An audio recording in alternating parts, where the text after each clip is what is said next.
Hello student,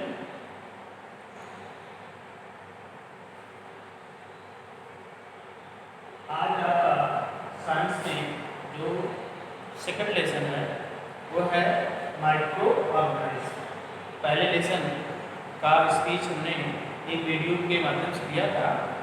ये आप लोगों की दूसरी वीडियो है और ये है माइक्रो ऑर्गेनिज्म से रिलेटेड है और यही आपका लेसन 2 है। ठीक है, तो इसमें देखिए माइक्रो ऑर्गेनिज्म यानी कि सूक्ष्म जीव, ये आपका जो टॉपिक है वो है सूक्ष्म। ये सूक्ष्म जीव के बारे में हम पढ़ेंगे। बहुत से ऐसे जीव हैं जो आपके वायुमंडल में आपके चारों तरफ घूमते रहते हैं बट आपको दिखते नहीं हैं। ठीक है, ये नंगी आंखों से नहीं देखे जाते। अगर आप इसे डायरेक्ट देखना चाहें जीव को नहीं देखते तो ऐसे जीव क्या कहलाते हैं? माइक्रो ऑर्गेनिज्म या सूक्ष्म जीव कहलाते हैं। तो इसका जो डिफिनेशन हो जाएगा सूक्ष्म जीव का कि ऐसे जीव जिन्हें हम अपनी नंगी आंखों से नहीं देख सकते हैं उन्हें क्या कहते हैं? सूक्ष्म जीव कहते हैं। ठीक है, माइक्रो ऑर्गेनिज्म कहते हैं। तो कैसे आपको पता चलेगा कि सूक्ष्म जीव हमारे चारों तरफ है या नहीं? तो आप मान लीजिए एक अंधेरा कमरा ले लो, ठीक है, और उस अंधेरे कमरे में आप सपोज दैट किसी कोने से या किसी खिड़की से आप टॉर्च की रोशनी डालें तो उस रोशनी में ढेर सारे डस्ट पार्टिकल्स और उसमें बैक्टीरिया यानी कि जीव माइक्रो ऑर्गेनिज्म भी घूमते रहते हैं जो ऐसे तो समान अवस्था में नहीं दिखते हैं, लेकिन अगर माइक्रोस्कोप से देखा जाए, सूक्ष्मदर्शी से देखा जाए तो वह जीव आपको दिखेंगे। तो इस तरीके से आप कह सकते हो कि ऐसे जीव जो हमें नंगी आंखों से नहीं दिखते हैं वो क्या कहलाते हैं?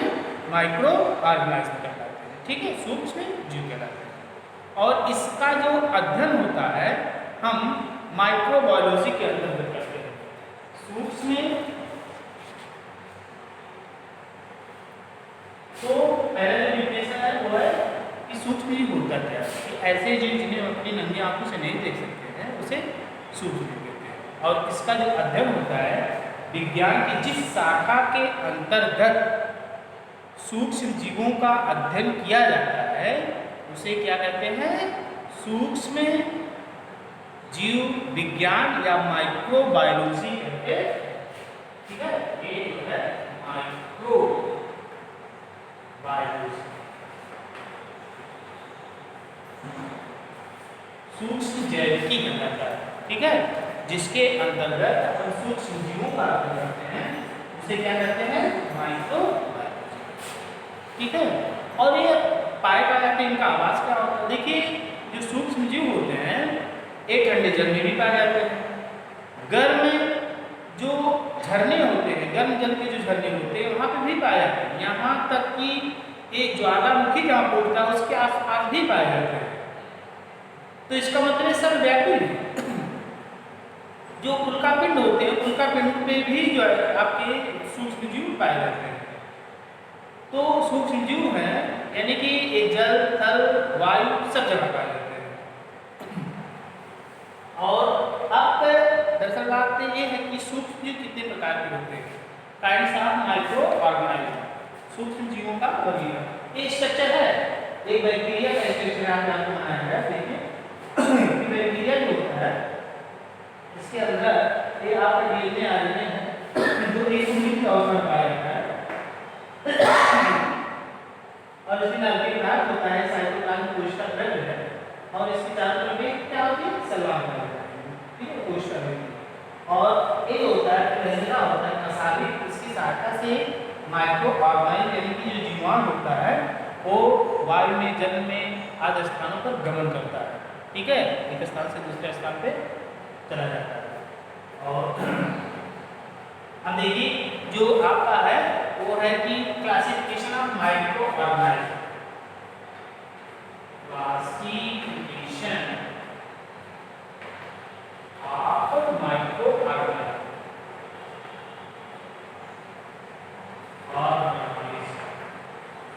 तो सामान्यतः ये 5 ग्रुप में बांटा गया है। एक होता है बैक्टीरिया, ठीक है, बैक्टीरिया, सेकंड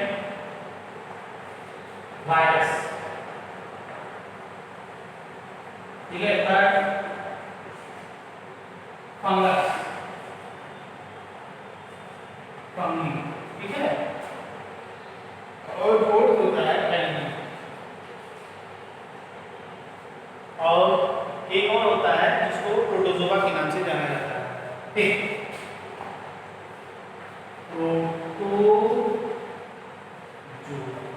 ये bacteria, virus, fungi, algae and protozoa, ठीक है।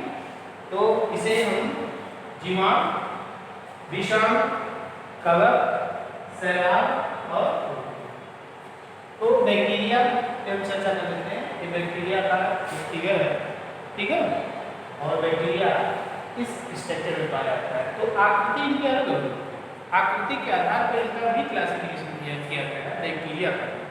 तो ये जो होते हैं बैक्टीरिया, एक होते हैं गोलाकृति में पाए जाते हैं, ठीक है।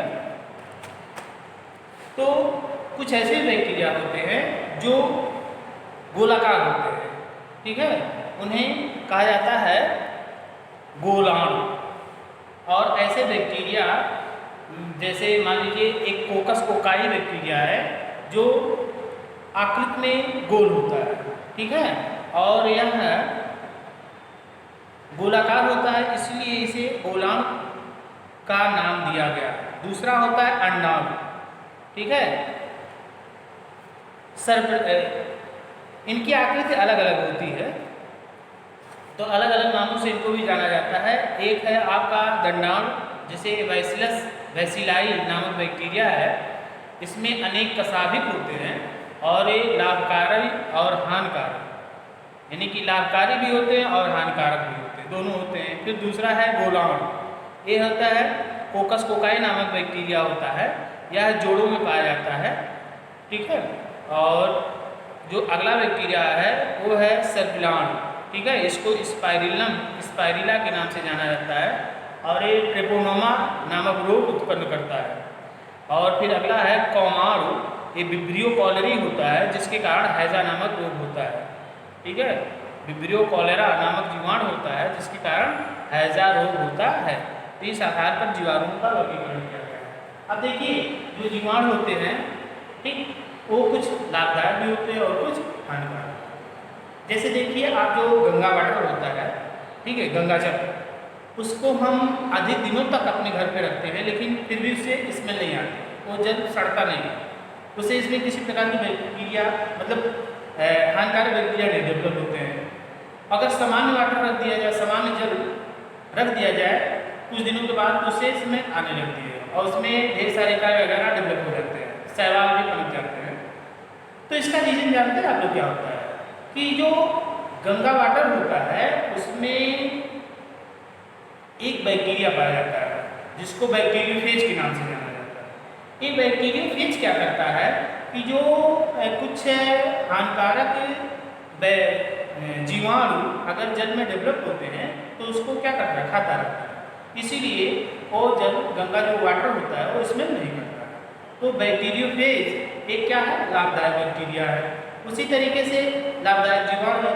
उसी तरीके से आपका जो है जब दूध से दही बनाया जाता है तो उसमें भी, दही में भी जीवाणु होते हैं और वह जो जीवाणु होता है उसका नाम है लैक्टोबैसिलस। लैक्टोबैसिलस जीवाणु के कारण ही दूध से दही बनता है। तो अब चूंकि लैक्टोबैसिलस दही में पाया जाता है फिर भी लोग खाते हैं, तो इसका मतलब उससे हमको किसी प्रकार का कोई नुकसान नहीं होता, तो इसलिए वो लाभदायक बैक्टीरिया में आता है। तो इस तरीके से, और कुछ हानिकारक, बहुत से हानिकारक बैक्टीरिया होते हैं जिसके कारण से अनेक से रोग होते हैं, जैसे टाइफाइड है, कॉलरा है, निमोनिया है, ये सब हानिकारक जीवाणुओं द्वारा फैलने वाले रोग हैं।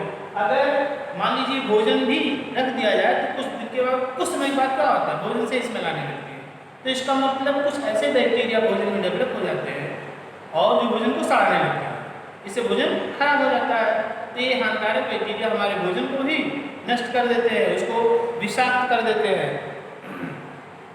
और यह जो बैक्टीरिया होते हैं पौधों और जंतु दोनों को प्रभावित करते हैं। पौधों में भी विभिन्न प्रकार के रोग होते हैं जो बैक्टीरिया के कारण ही होते हैं। ठीक। तो इस तरीके से लाभदायक और हानिकारक दोनों गुण जीवाणुओं में पाए जाते हैं और इसी आधार पर इसको दो भागों में बांट दिया गया है, कुछ लाभदायक जीवाणु होते हैं, कुछ हानिकारक जीवाणु होते हैं। तो इस वीडियो में इतना ही, फिर आगे आपको वायरस के बारे में बताया जाएगा। धन्यवाद।